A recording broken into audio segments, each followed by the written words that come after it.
Hey everybody, it's your favorite Magic Dragonite One Trick, back after nearly 2 years to bring you another Magic Dragonite PvP build video. Quick disclaimer for this build, I really just wanted to change things up. I've been running Burning Spellweave, Danger Trickery, and Bloodspawn for what feels like forever now, and I just wanted something different. Um, it's not a lot different. We're still running a lot of the meta weapon options like Dual Wield and Ice Staff, meta CP, meta skills, things like that. It's not too far off the beaten path. I really just wanted to switch up the sets a little bit and freshen up the gameplay for myself. So let's get right into it. For our race, we're going to be Imperial, and that's mostly because I always play Imperial on my Dragonites. I think the racial passives from Imperial synergize really well with the Dragonite class, and also because I don't really want to spend any money and change my race right now. But if you don't want to be an Imperial, you can definitely be Breton, and I'm also going to recommend Nord for this build. Breton, you should know, offers a lot of Magicka Sustain and Spell Resist for us, and Nord is going to give us a lot of both resistances as well as ultimate regeneration, which you may decide you want in this build later on, and we'll get into why later on in this video. But for now, if you're going to be an Imperial or Nord, you're going to go with 53 points into Magicka, 11 into health. If you're going to go Breton, you're going to switch it up to 30 points into Magicka, 27 into health, and 7 into stamina. For our fully buffed stats, you can take a look at the build editor link that's going to be in the description for this video. Just keep in mind that for whatever reason, the build editor isn't applying Markin Ring of Majesty's bonuses to the stat sheet, and it's not applying Encratis' 5% damage to any of the tooltips for any ability that deals flame damage. I'm not really sure if that's something I did on my end or the build editor just being wonky. Just something to keep in mind when you're taking a look at it, though. Our Mundus is going to be Atronach. Our food is going to be Jewels of Misrule. You can use Ozogus here. I'm just being cheap and I don't want to buy that shit right now. And honestly, it's not that much of a difference. You could definitely use Jewels of Misrule if you want, or you can use Ozogus. Up to you. Your Vampire Sage, you're going to want to be 3 in the many takes of this video I've done. This probably just ran out, and I just don't really feel like going to get it back up to 3 right now. But you do want to be Vampire Stage 3 for this build. And now for the build itself, but before we get into the sets and start talking about those, we're going to go over quickly the enchants, gear traits, and armor weights. So this is going to be 3 heavy armor pieces, 2 medium armor pieces, and 2 light armor pieces. Heavy armor is going to be head, chest, and legs. Medium armor is going to be shoulders and boots, and light armor is going to be gloves and sash. Your heavy chest is going to be in the reinforced trait. Everything else is going to be in the impenetrable trait, and every body piece is going to have a prismatic enchant on them. For your jewelry, it's going to be 2 infused trait, 1 swift trait. For the infused, you're going to go for weapon and spell damage glyphs. For the swift, you're going to go with your try reduced cost glyph. Your weapons are going to be dual wield and ice staff. Your dual wield weapons are going to be a Nirnhone sword and a charged mace. The sword's going to have the shock damage enchant glyph to give us minor vulnerability through the concussion status effect, and the mace is going to have an absorb stamina glyph to give us minor breach through the sundered status effect. Your ice staff is going to be defending, and you're going to use the berserker enchant on this just to give us more weapon and spell damage on the build. The first set we're going to be using is Encratis Behemoth. This is personally my favorite set to run on Dragonite after Bloodspawn. It provides a really strong offensive bonus to us and our allies, as well as a defensive bonus to us and our allies. The way it works is that 1 piece gives you Magicka, and for the 2 piece, when you deal flame damage to an enemy, you grant yourself Behemoth's aura for 12 seconds that reaches up to 12 meters. You and up to 11 group members in the aura reduce flame damage taken by 5%. Enemies in the aura increase their flame damage taken by 5%, and this effect can occur every 15 seconds. So it ends up having a 3-second cooldown, very high uptime, and like I said, it just offers us a really strong offensive bonus because everything we do in a Dragonite, well, just about everything, is flame damage. So we're always going to be benefiting from having that extra 5%, and just being able to take 5% less flame damage from things like opposing Dragonites, Crushing Shock, Burning status effect, even Siege. It's just really nice. And this also affects your group members as well, so it does offer a little bit of group utility there too. The second set we're going to be running is Trial by Fire. This is a crafted set that comes from Rothgar. I believe you need 3 traits research to craft this set. But the reason I ran this set is because when you take Bloodspawn off on a Dragon Knight, you become squishy. So I needed to find something that made me feel tanky again without just going back to Bloodspawn. Tried a couple things, but I ended up on Trial by Fire for one reason really, and it's that we are deep into a status effect meta. And if you guys have been keeping up with the PTS patch notes for update 41, you will see that we're going to be in a status effect meta for quite possibly the rest of time. So with that in mind, this set just fits perfectly into this build and perfectly into this meta. So it gives us a line of health, armor, healing taken, and the 5 pieces. While under the effects of an elemental status effect, you gain 8,300 armor. The true total is 8,500. I just have 2 purple pieces on this build at the moment, so that's why mine's 83. So, like I said, we're deep into a status effect meta. You always have status effects on you when you're in Cyrodiil, and this set, if you're reading this, you might think, well, it's only elemental status effects, right? So that means Flame, Frost, and Shock. Well, that's not actually correct. After some testing with this set, I did find out that any magical or any martial status effect can proc this 5-piece bonus. What that means is that any kind of damage that you take from abilities that deal flame, shock, frost, physical, poison, or disease damage that can proc their respective status effects will proc this 5-piece for you. Things like elemental susceptibility, rending slashes from like Master Dual Wield and Vadashram builds, all of these things are incredibly popular right now, and they are used on you all the time, so you are always going to be under the effects of an elemental status effect, and the uptime on this set ends up being incredibly high because of that.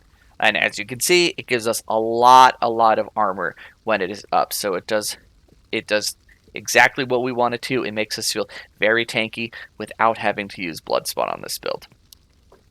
The other nice thing about this set is that because it provides us with so much armor, that even when you're under the effects of major and minor breach, your resists on your back bar are still going to be 30k physical and 32k spell resist. That's going to be roughly a 46% and 48% damage reduction, respectively. And it's just gonna, like I said, like I keep saying, it's just gonna make you feel incredibly tanky. The one downside to this set is that it is not a 1-barable set. This 5-piece needs to be active at all times. So because I wanted to run a monster set and a mythic on this build, I gave up a second 5-piece. And that's because the mythic I wanted to run was Mark and Ring of Majesty. I wanted the extra 200 weapon and spell damage as well as the 2.3k armor to go with Trial by Fire on this setup, and in order to get the maximum benefit of Markin, you need to have 2 3-piece sets active. So for the next 3-piece we're going to run, it's going to be Stoons. This is craftable in Western Skyrim, and I went with this 3-piece purely because it gives me 1 line of weapon and spell damage and 1 line of offensive penetration. Just 2 lines that are going to bump our offensive capabilities up a little bit.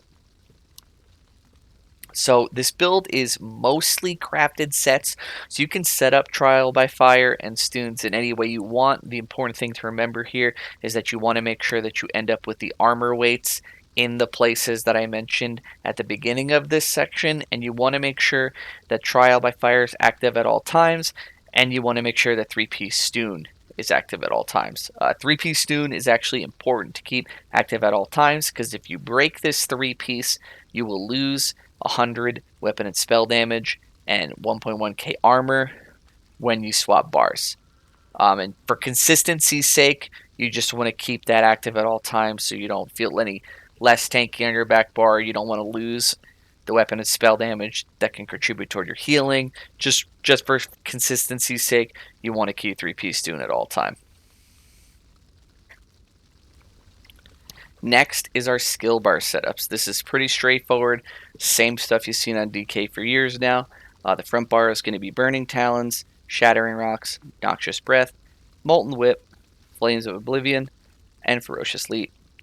For our back bar, we run Coagulating Blood, Race Against Time, Resolving Vigor, Igneous Weapons, Volatile Armor, and Temporal Guard for minor protection. Before we get into CP, I just want to have make some commentary on some of the skill choices here. First thing you might notice is, or might ask yourself, is why not run Engulfing Flames here instead of Noxious to get the 6% increased flame damage and stack that with Encratis? That would be pretty good, right? And you're right. It is pretty good. I tried it, and it did feel very good. The problem here is that when you switch off Noxious, you lose Major Breach, and you don't have a way to get it back on Dragon Knight outside of using Noxious Breath or Elemental Susceptibility or something like Caltrops, and we just really don't have the bar space or the sustain to make some of those options work. And Major Breach is a significantly larger damage increase for us than Engulfing Flame's 6% increase, and it increases our damage in pretty much the same exact way that Engulfing would, so we're just going to keep Noxious on for now. However, if you are playing with some friends or in a group that can apply Major Breach for you pretty consistently, you can run Engulfing Flames over Noxious to get that extra flame damage. Just keep in mind that if you do that, it does come at the cost, a pretty hefty cost to your sustain. You are going to want to make sure that when you cast that ability, you only really recast it when you need to reapply the debuff to the target. Otherwise, it's really going to eat through your Magicka pool. The second skill I want to talk about is our backbar ultimate. Even after the nerf it received, Corrosive Armor is still a really strong ultimate. However, on this build, I can't really recommend it just because we don't have a form of major heroism like we would get from something like Daedric Trickery on this build. So the in-between casting these ultimates is very long, and I can't recommend waiting that long to use it. If you're looking for a backbar ultimate that's just going to make you tanky when you cast it, I recommend trying out Magma Shell. It's going to make you just as tanky as Corrosive. You won't have the same kind of offensive capabilities, but you do replace that with a strong group utility in applying a damage shield to all of your allies. I just like to go Temporal Guard because I want to have minor protection. It's purely why I have that here. The last thing I want to talk about is our Major Brutality buff. Igneous Weapons is the clear winner when playing in a group because you can apply Major and Minor Brutality to your group members for a pretty lengthy duration. However, if you do find yourself playing solo, you can use Degeneration. Degeneration is only going to give us Major Brutality, but that is not a problem because we'll get Minor Brutality from using our Earth and Heart ability Shattering Rocks here. And the nice thing about Degeneration is that it is magic damage, and it's basically an extra dot, so more damage for us. But it being magic damage means it has a chance to proc the Overcharge status effect, which will give us 4 seconds of minor Magicka steal, which will help our Magicka sustain. Now for the champion points. This is the last part. If you guys have stuck with me this long, just want to say thank you for listening to my ramblings here. But let's not keep you here any longer than we need to. To get into it, our blue CP is going to be Deadly Aim, Untamed Aggression, Duelist Rebuff, and Focus Mending.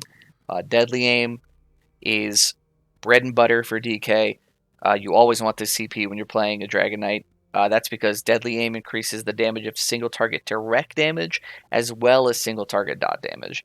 And the only two abilities that do not cause single target damage on this build are the initial hits of Burning Talons and the initial hits of Noxious Breath or Engulfing Flames. The dots from those two abilities are considered single target dots, so Deadly Aim does buff those, and it'll buff everything else we do on this build damage-wise. Untamed Aggression is here purely to give our stat sheet a little bit extra weapon and spell damage, and because it increases all of our damage as well as our healing. And when you factor in Major and Minor Brutality, that 150 actually becomes a little bit more. I'm not sure of the exact number. I just know that it does end up scaling with those things. Duelist Rebuff, we run this for the same exact reason that we run Deadly Aim. Defensively, Duelist Rebuff will reduce single target direct damage and single target dot damage, so you're kind of double dipping, and I think it's a little bit more value defensively than something like Ironclad, especially when you consider that since we're running 2 pieces of medium armor on this build, that we will be taking 4% reduced damage from AoE attacks for 4 seconds after a roll dodge. So that's why I like Duelist Rebuff here over the usual Ironclad. Focus Mending is pretty straightforward. 10% extra healing is always great. Healing is really balanced and fun in this game, so we want more of it all the time. For our red CP, we have most of the usual suspects here. We've got Sustained by Suffering, Pain's Refuge, and Survival Instincts. The only newcomer to this build is Relentlessness. And you might be saying, whoa there, buddy. No celerity? What's going on? Well, I'll tell you. With not running Danger Trickery on the build, you lose out on a lot of strong defensive buffs that DK does not have access to in their kit, one of them being Major Protection, and I wanted Major Protection back. So what I did is I removed Celerity, changed one of my jewelry pieces traits to Swift, and slot Relentlessness in here. So I basically lose 3% movement speed to get Major Protection back into the build, which to me is not that serious of a trade. You might think differently. If you do think differently, what you can do here is you can change one of the light armor pieces in the build to medium to get an extra 3% movement speed back. So between that and Swift, you have the same 10% movement speed increase that you would from Celerity. Me, like I kept saying, I wanted Major Protection back. This is an incredibly powerful defensive CP. When you're stunned or feared, you gain Major Protection for 3 seconds, reducing your damage taken by 10%.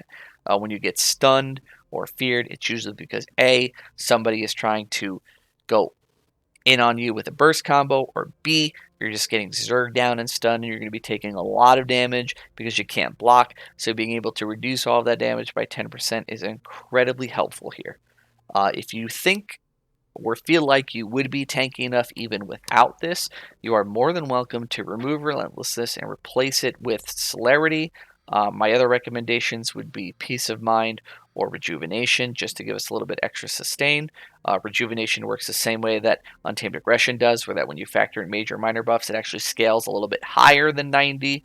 But I think Relentlessness is the way to go here for sure.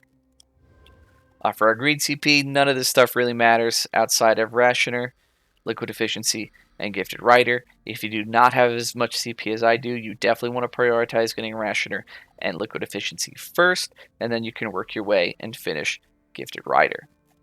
And with that, that's pretty much the build video, guys. If you stuck it out this long, like I said before, thanks for hanging out. I really appreciate it. This build has been a lot of fun to use in PvP for me.